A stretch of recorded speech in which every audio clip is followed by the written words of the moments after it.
Jeg hedder Simon. Jeg arbejder i Smurfit Westrock Herfølge. Jeg er Corrugator Manager, og jeg er AML. I Herfølge der har vi en sikkerhedspolitik, der siger, at vi skal have sikkerhedsbriller på, når vi er ude i produktionsområdet. Og det er simpelthen en vital del for vores sikkerhed i øjnene. Vi prøver at skabe en kultur herude, hvor det er, at vi alle sammen har sikkerhedsbriller på, og hvor vi husker hinanden på at bære vores sikkerhedsudstyr korrekt.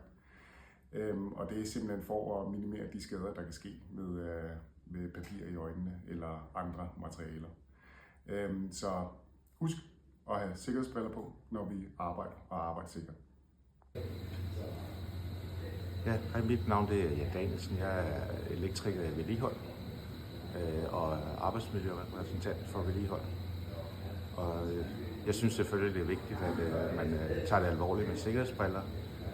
Der man risikerer jo at få alt muligt skidt og møg i øjnene. Det kan også være kemikalier og spåner, støv og alt muligt. Som kan forårsage permanente skader på øjnene, som ridser på hornhinderne og i værste fald blindhed. Og støv og skidt og spåner, det kommer jo ikke nødvendigvis fra ens eget arbejde, men også fra nogen, der står og arbejder ved siden af. Så jeg synes, det er vigtigt med sikkerhedsbriller.